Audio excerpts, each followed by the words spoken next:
샬롬 샬롬 샬롬 샬롬. 하나님 사랑합니다. 여러분 주 안에서 사랑합니다. 고린도전서 8장 1절에서 13절 사랑은 덕을 세우나니 이렇게 말씀하고 있습니다.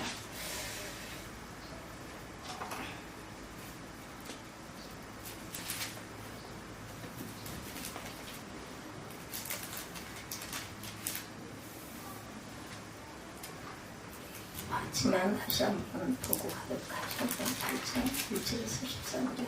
우상의 재물에 대하여는 우리가 다 지식이 있는 줄을 아나가 지식은 교만하게 하며 사랑은 덕을 세우나니 누구든지 무엇을 하는 줄로 생각하면 아직도 마땅히 알 것을 알지 못한다. 누구든지 하나님을 사랑하면 그 사람은 하나님도 알아주시느니라.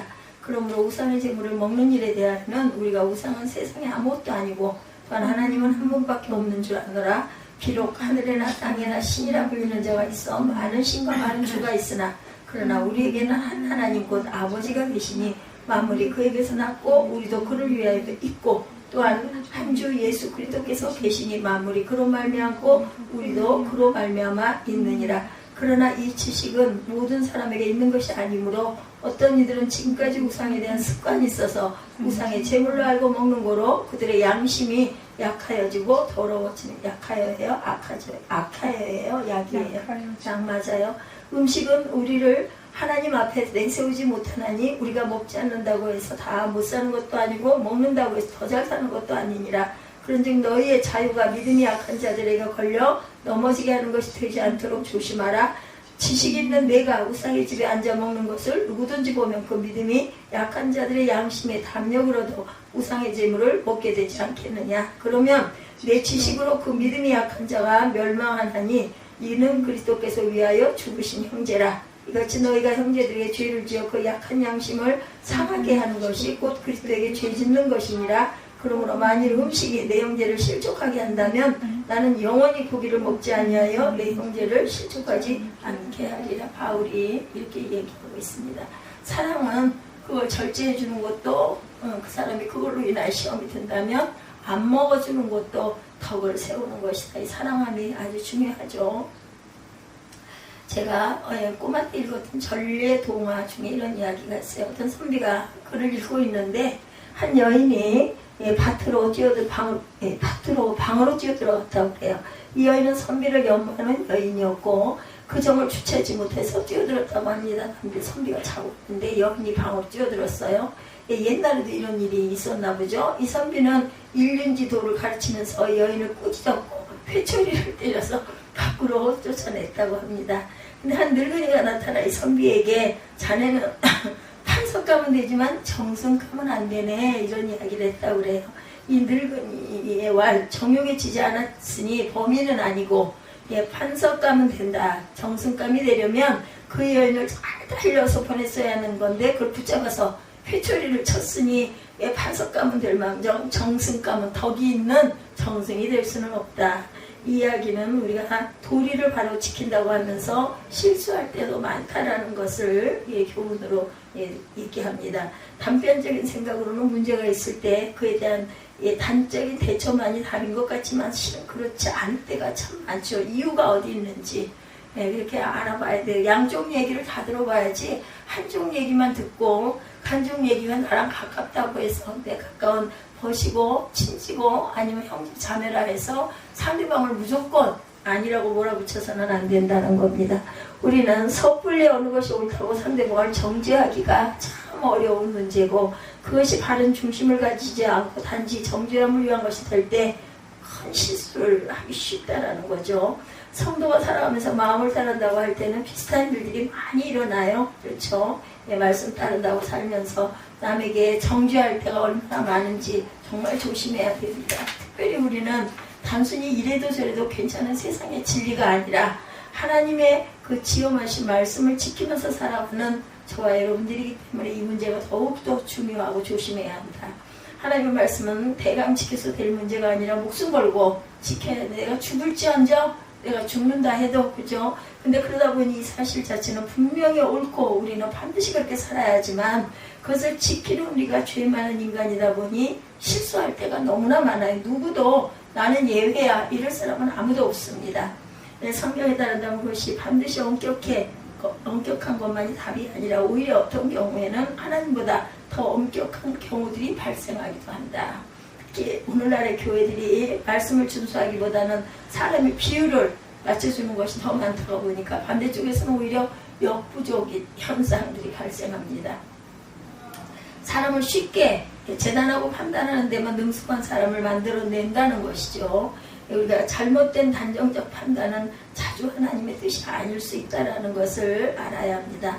하나님께서 우리가 철저하게 바르기를 원하시지만 그 말이 곧 철저하게 형식적으로 정확한 원칙주의자들이 될 수도 있다는 거 조심해야 합니다. 하나님께서 우리가 딱딱하고 찔러도 피 한 방울 안 나온 냉혈한이 되기를 원하는 것이 아니라 하나님의 계명, 하나님의 말씀은 마음을 다해 지키는 것이다. 그러니까 내 마음에서 우러나서 지켜야지 지키는 척, 믿는 척 이거는 아무 소용이 없는 거예요. 오늘 말씀의 주제입니다. 우상제물에 관한 것이죠. 그리고 7장 이하의 말씀이 사실은 거의 고린도전서 마지막까지 바울에게 고린도 교회가 질문한 내용에 대한 답을 주는 내용들로 되기 때문에 역시 고린도 교회가 질문한 내용이에요. 우상에게 한번 데쳐진 제물을 먹는 것이 옳으냐 먹지 않는 것이 옳으냐입니다. 그러면 쉽게 한번 생각하면 사도가 고린도 교회에게 이 문제에 대해서 답을 주는 가장 정상적인 방법은 과연 무엇일까? 그래서 우상제물을 먹는 것은 이러이러해서 먹어도 되거나 먹어서는 안 된다라는 식의 답이었겠죠. 그러나 오늘 말씀을 보면 이 질문에 대한 직접적인 대답은 4절부터 8절까지 말씀. 아마 고린도 교회에 답을 주기만을 원했다면 사도는 4절부터 8절까지의 말씀만 주면 되었을 거예요.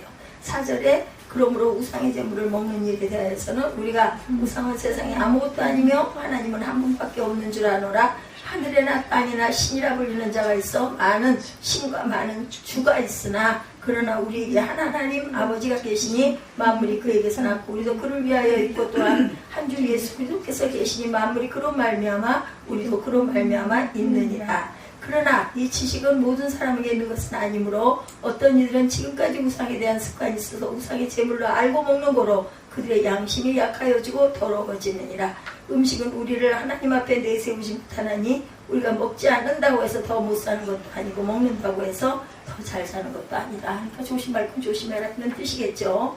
아마 고린도 교회에게 답을 주기만 원했다면 여기까지만 줬을 건데 우상 제물에 대한 성경의 입장은 우상은 아무것도 아니다. 따라서 우상 제물을 먹는 것도 아무것도 아니다라는 한 문장으로 마음 바탕이 문제다. 중요한 건 마음에 있다는 거죠. 사실 이 8장 말씀은 훨씬 더 많은 내용의 이야기를 하고 있습니다.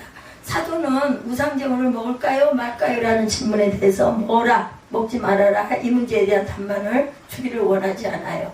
오히려 훨씬 더 포괄적이고 광범위하게 말하면서 이 문제의 본질을 꿰뚫어야 된다. 무슨 내용으로 시작해요?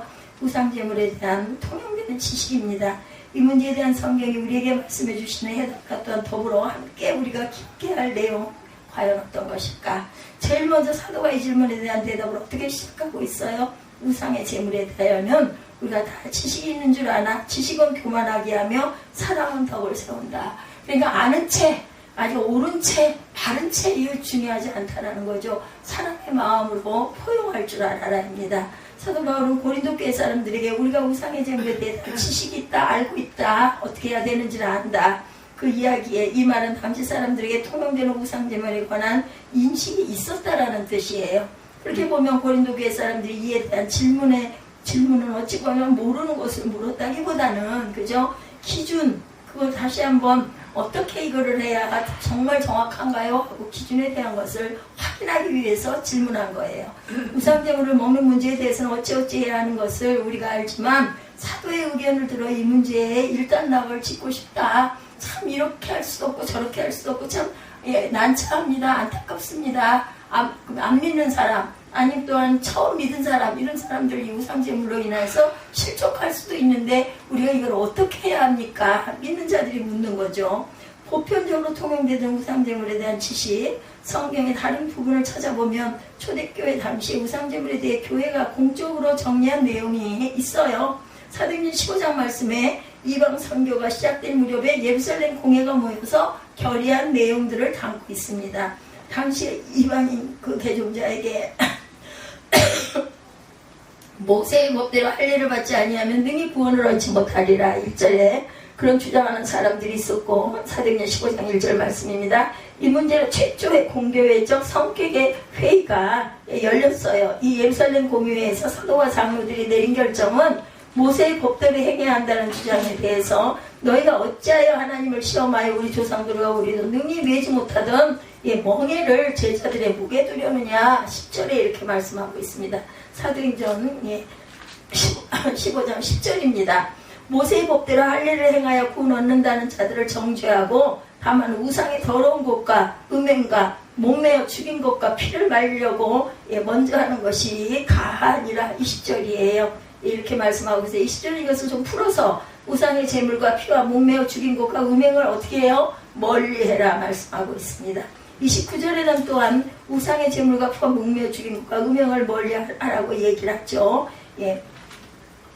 피를 멀리하라고 편지하는 것이가 아니라 20절에 이렇게 말했고, 29절에는 음행을 멀리할지니라. 여기 보면 우상제물에 대한 언급이 초대교회 최초의 공회였던 예루살렘 공회에 이방 선교에 있는 이방인들이 유대인들이 구약적 풍습을 따를까요 말까요, 이 부분에 대해서 부정적으로 우리 조상들도 우리도 지지 못할 멍에를 두지 말라 이렇게 대답을 하고 있어요. 긍정적인 세 가지 조항도 지키도록 또한 명령합니다. 첫째, 우상제물을 멀리해라. 둘째, 음행을 멀리해라. 셋째, 목매어 죽인 것과 피를 멀리해라. 그럼 더 안 좋은 것들은 먹지 말고 멀리해라 해요. 결론은 안 먹는 게 좋다입니다. 여기에 첫 번째 내용에 대해서 우상제물에 대한 공교회적 결정이 나오죠. 당시 범교회적인 결정은 우상제물을 먹지 않는 것이었어요. 안 먹는 게 옳다는 겁니다. 그리고 초대교회 당시 우상제물을 먹는 것에 대해서 악하게 여긴 증거는 요한계시록에도 나와 있습니다. 계시록 2장 말씀에 버가모 교회를 책망하면서 사도 요한은 14절에 보면 내게 발람의 교훈을 지키는 자들이 있도다. 발람이 발락을 가르쳐 이스라엘 앞에 올무를 놓아 우상의 제물을 먹게 하였고 또 행음하게 하였느니라. 안 먹는 게 좋다라는 거죠. 어떻게 해서 올무를 놓아서 먹게 했다는 거예요. 행음도 하게 했다는 거예요. 그렇죠? 그 뒤에 20절에 같은 내용이 나오죠. 계시록 2장 20절. 그러나 내게 책망할 일이 있노라. 자칭 선지자라는 여자 이세벨을 내가 용납함이니 그가 내 종들을 가르쳐 꿰어 행음하게 하고 우상의 제물을 먹게 하는도다. 이 사람들은 나쁜 행음도 하고 우상 제물도 먹게 했다. 여기서 보면 소아시아 7교회에 주는 공고에서는 우상의 제물을 먹는 일과 행음이 밀접하게 연결이 되어 있고 사도 요한은 이것을 책망할 일이다 이렇게 얘기하고 있습니다. 우상제물과 행음이 연결된 것은 우리가 고린도전서를 배우면서 들었듯이 당시의 종교적 제의가 신전에 있었던 자기들과 음행하는 것이었기 때문에 그렇게 된 거예요. 어쨌든 계시록에서도 우리는 우상제물을 먹는 것에 대한 부정적인 시각을 보게 되죠. 그러나 사도의 강조입니다. 따라서 고린도 교회가 사도의 우상제물에 관하여 질문했을 때 그들이 무엇을 기대했을지는 어느 정도 상상이 되는데 그들은 긍정적인 대답을 기대하며 질문을 한 거예요. 그들은 이미 이에 대한 지식을 가지고 있어요. 그러면서도 다시 묻죠. 바울은 고린도 교회를 향하여 그들이 이미 알고 있는 우상제물에 관한 지식을 옹호하는 답변을 주는 대신에 다른 각도에서 이 문제를 접근합니다. 우상제물에 대한 답을 뒤에서 주고 있는데 물론 이 답도 그들이 기대한 답에 달려 있어요. 그뿐 아니라 대답의 시작에 있어서 대답과는 직접적인 관련이 없는 다른 이야기, 즉 지식은 교만하게 하고 사랑은 덕을 세운다 이렇게 말하고 있습니다. 지식은 교만하게 하고 사랑은 덕을 세우죠. 지식은 교만하게 하고 사랑은 덕을 세운다. 이 말은 지금 사도는 우리가 어떤 문제에 대해서 답을 가지는 자체를 반대하는 것인가? 우리는 누군가가 진리에 대해서 물으면 진리가 중요한 게 아니라고 대답하는 복음주의자들의 그 주위에서 그런 사람들을 많이 봐요. 이는 하나님의 말씀이 이렇게 가르칩니다 라고 이야기하면 지식이 당신을 구원하는 게 아니에요. 더 열심히 기도하고 사람들 사랑하세요 이런 얘기를 많이 한다는 거예요. 그래서 사도는 그런 사람들처럼 정확한 하나님의 말씀은 우리 신앙에 아무런 도움이 안 된다는 말을 하고 있어요. 그럴 리가 있겠어요? 우리는 사도 바울이 얼마나 명철한 사람이고 하나님의 말씀에 유혹되는 것에 대해서 분개하는 사람이었는지 우리가 성경을 통해서 압니다. 예를 들어 갈라디아서에도 바울은 다른 복음은 없나니 이렇게 나오죠. 갈라디아서 1장 8절에 보면 다른 복음을 전하면 어떻게 저주를 받을 것이다 이렇게 말합니다. 자신이 사도로 후배였고 말째가는 자라고 생각했음에도 불구하고 사도들 중 최고라 할 수 있었던 베드로가 이방인과 함께 먹다가 유대인들이 오니까 그 자리를 피한 사실을 가지고 저희가 복음의 진리를 따라 바로 행하지 아니했다. 갈라디아서 2장 14절에 이렇게 나무라죠. 대사도인 베드로를 책망하는 그런 사람이에요. 근데 하나님의 말씀을 정확하게 지키는 것을 두고 지식은 교만하게 하고 사랑은 덕을 세운다고 말했겠는가? 그럴 리가 없다. 사도의 말씀을 진리의 희미한 한국적 정서로 읽어서는 절대로 안 되고, 사도가 이렇게 말한 것은 오히려 하나님의 말씀의 진리를 분명하게 말하고 보호하기 위한 것이었다. 달리 말하면 사람의 편협한 형식주의, 율법주의의 말씀으로 착각하는 것에 대해서 반대하기 위해서 이런 말씀을 시작을 한 것이다. 본문이 비록 우상의 제물이라는 한 가지 주제를 가지고 이야기하고 있긴 하지만 사실은 이 주제는 행위중심적 형식주의적인 대답을 쉽게 쫓아가 버려서 오히려 율법의 근본 정신을 훼손하는 모든 문제들의 본보기가 되었다.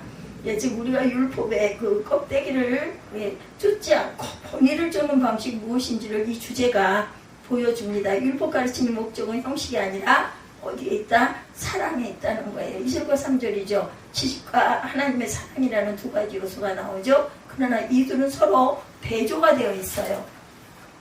이 자리에서 성경은 우리에게 누구든지 자신이 무엇이든 아는 줄로, 지식이 있는 줄로 여기면 그 사람은 마땅히 알 것을 알지 못하는 어떤 사람, 교만한 사람이라는 것입니다. 그리고 이것과 대조되도록 3절에 말씀하죠. 하지만 하나님을 사랑한다면 그 사람은 하나님께서 아시는 사람이다.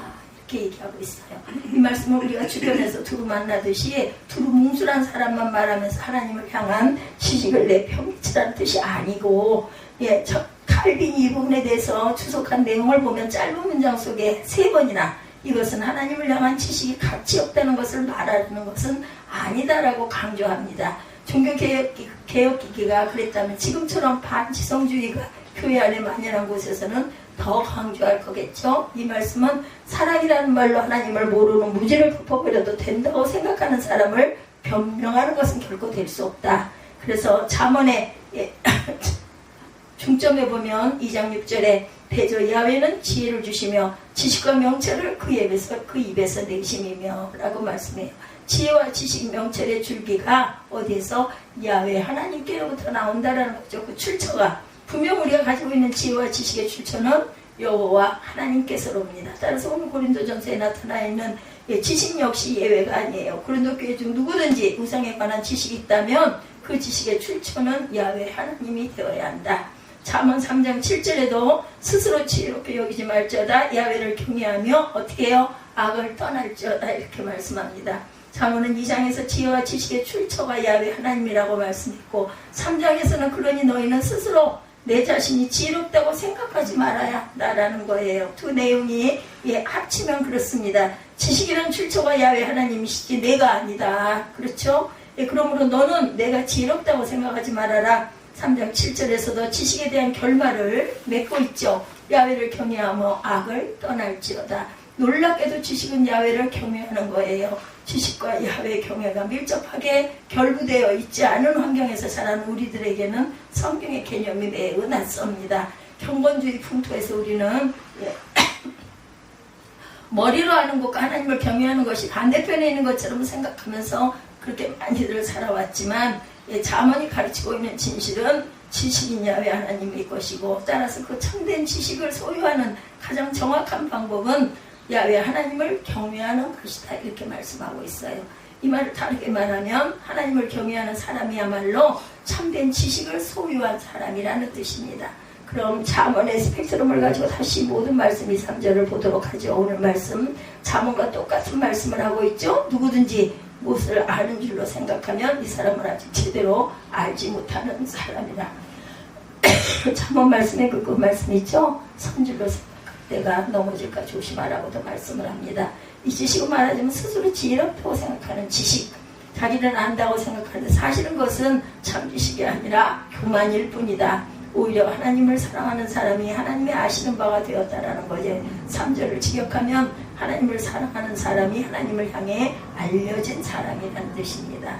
그래서 하나님이 지식이 되었다는 거죠. 우리가 쉽게 선을 잘 긋지 못하는 하나님 사랑과 지식과에서는 오늘 말씀을 쉽게 긋습니다. 잠언이 하나님 경외가 참 지식이라고 한 것과 같은 맥락이다.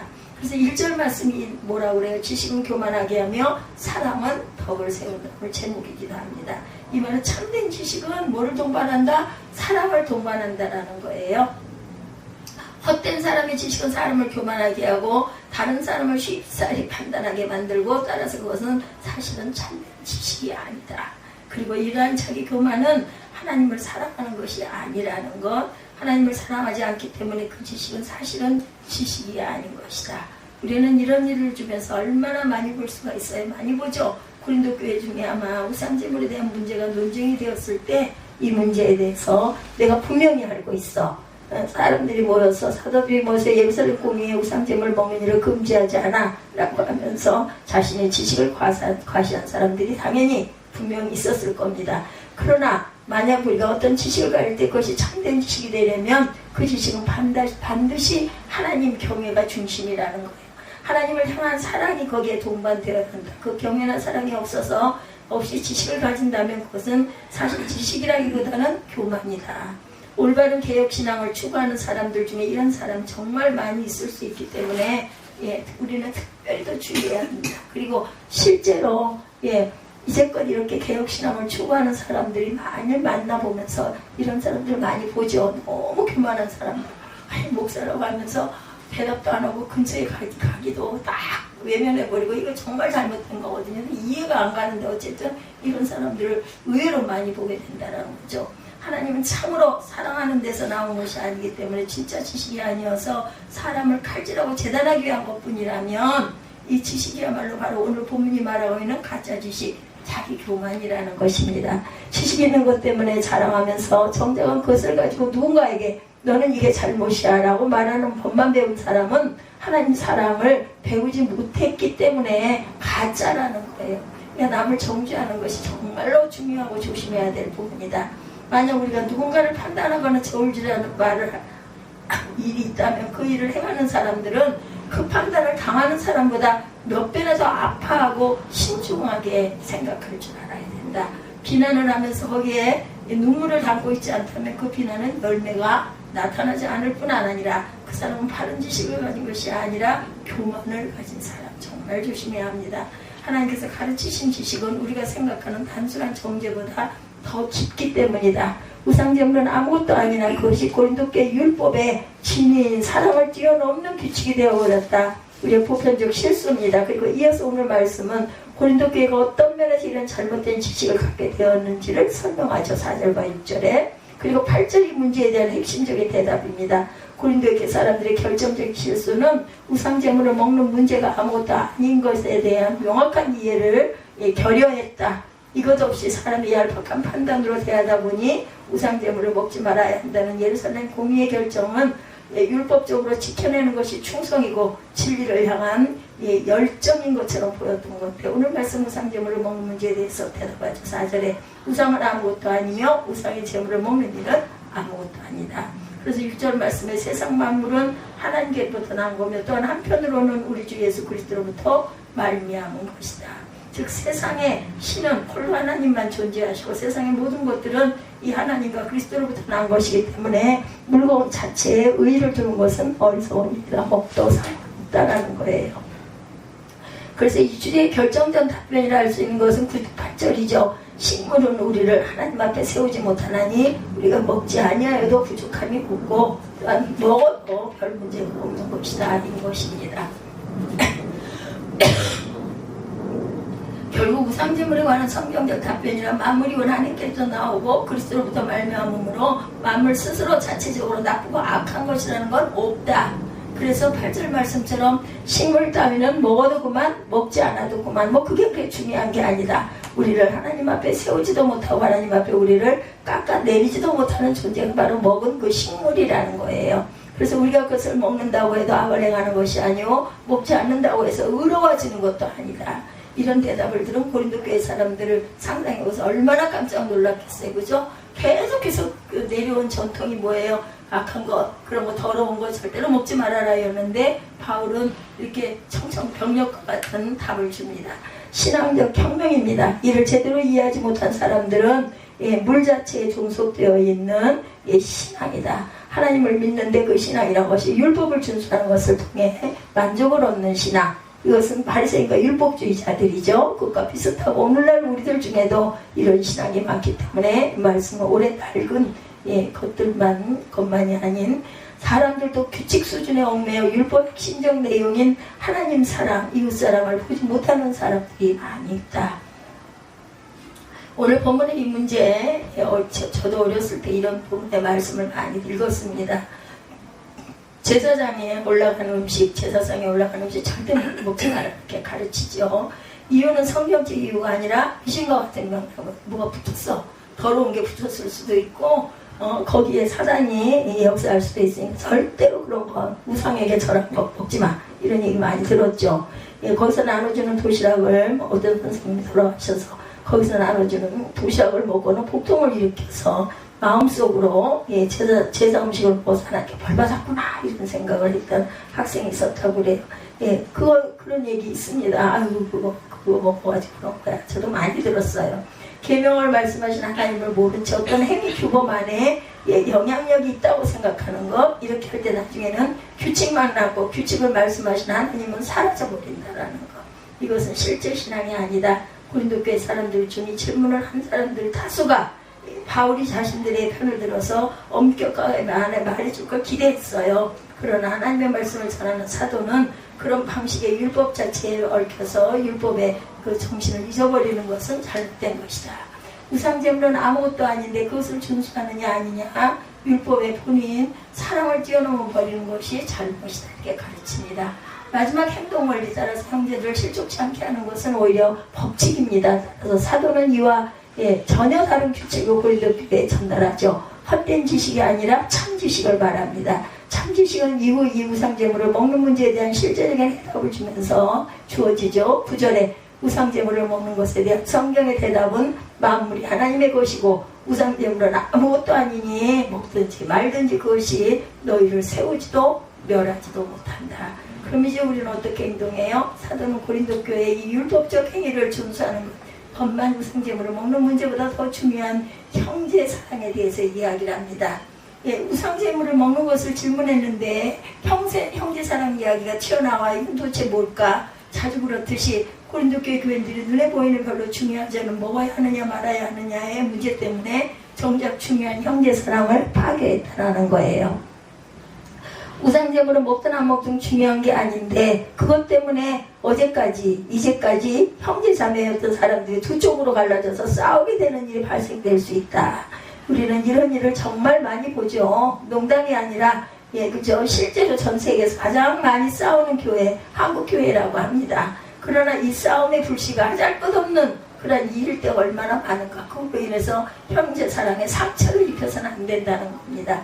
우상제물을 먹는 일은 아무것도 아닌데 거기에 인간의 얄팍한 행위 지향적 준수 의식이 자리를 잡게 되니 게다가 그것은 하나님이 지키라고 하신 계명이다라고 하는 규칙이 더 붙어지게 되니까 목숨 걸고 싸우는 거죠. 정작 중요한 형제 사랑은 아주 보이지도 않아 팽개쳐버리고 아주 그러다 보니 뭐가 돼요? 원수가 되죠. 대적자가 됩니다. 그래서 사도는 오히려 그 외형적 율법 준수보다 중요한 원리를 우리에게 가르치는 거예요. 먹는 것 믿음이 약한 이들에게는 가르침되지 않게 하라. 거침이 되지 않게 하라. 우상제물은 아무것도 아니지만 먹어도 되고 안 먹어도 되지만 믿음이 약한 자가 그걸로 인하여서 실족하게 된다면 안 먹어 주는 것도 좋은 것이다. 그러나 대답은 아주 중요합니다. 이 대답은 사실 우리가 이런 종류의 문제를 만났을 때 언제나 더 중요한 형제 사랑이라는 관점으로 접근해야 함을 가르친다는 중요한 것은 이웃을 사랑해야 하는 그 부분이 더 중요하다.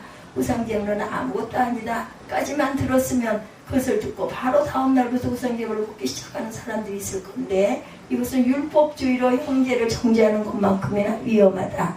그것은 믿음이 약한 형제를 시험에 들게 하기 때문에 결국 사도의 가르침은 우상제물을 먹는 것 먹지 않는 것을 이해되어 배워서 우리가 더 알게 되는 것은 모든 것이 사랑이라는 자물쇠로 컨트롤을 받아야 한다는 것을 가르치고 있죠. 고린도전서 13장 사랑장이죠. 그 유명한 말씀이 뭐라고 내가 천사의 말을 할지라도 뭐가 없다면 사랑이 없다면 이것은 울리는 꽹과리 같다. 이 말씀은 지식이 필요 없다고 말씀하는 건가? 아니죠. 예, 처음에 말씀드렸듯이 사랑이 배경이 되지 않는다면 그 지식은 가짜다 이 말입니다. 우상예물에 대한 이전의 입장을 가진 사람도 형제를 파괴해요. 그런데 오늘 사도에게 다시 배워서 형제를 파괴한다고 배운 유익이 뭐가 있겠느냐. 그래서 오늘 말씀은 우리에게 그것이 이라 해도 좋고 아니라 해도 좋은 형제라면 제일 원칙은 형제 사랑이 되도록 하자라는 것입니다. 이 문제는 우리에게 여러모로 적용할 수가 있는데 제일 쉬운 문제로 똑같이 먹는 문제에 적용할 수가 있죠. 뭐 술 먹으면 안 된다고 교회 나가면 그죠? 하나님께서 만드신 모든 것이 선함으로 바른 용도 안에 사용하는 것이라면 선하다 이렇게 가르치기도 합니다. 그러면 성도인 우리가 나가서 술을 퍼마셔도 괜찮다는 말인가 아니겠죠? 저로부터 술을 일절 우리들은 안 먹어요. 그죠? 왜 그럴까? 술이 악한 것이라서가 아니라 형제를 위해서입니다. 권징에 대해서도 생각합니다. 우리가 권징해야 할 문제들이 교회 안에 생길 수 있어요. 그러면 어떻게 해요? 닥치는 대로 살펴서 조금이라도 칼날에 걸리면 사정없이 쳐버려서 권징을 잘하는 것인가? 아니겠죠. 99마리 양을 버려도 한 마리 양을 찾으러 가신 목자 예수 그리스도의 마음으로 권징을 해야 된다. 이렇듯 오늘 말씀은 우리의 우상제물은 무엇인가라는 점에 대해서만 가르치는 것이 아니라 율법 행위를 따르다 보면 진짜 지켜야 할 율법의 참 의인 사랑을 저버릴 수 있다는 것, 그걸 조심하라는 것을 말하고 있습니다. 소원하기를 우리 교회가 진리에 바르면서도 사랑에 넘치는 그런 교회, 우리 이웃에게도 그러한 폭을 넓혀서 생각할 줄 아는 따뜻한 일사생명 새빛교회가 되기를 주님의 이름으로 축복합니다. 그래서 항상 형제 사랑이 더 크다라는 거, 거기에 초점을 맞춰가지고 사람을 대할 줄 아는 그런 너그러운 덕이 있는 믿음의 자녀들이 되시기를 주님의 이름으로 축복합니다.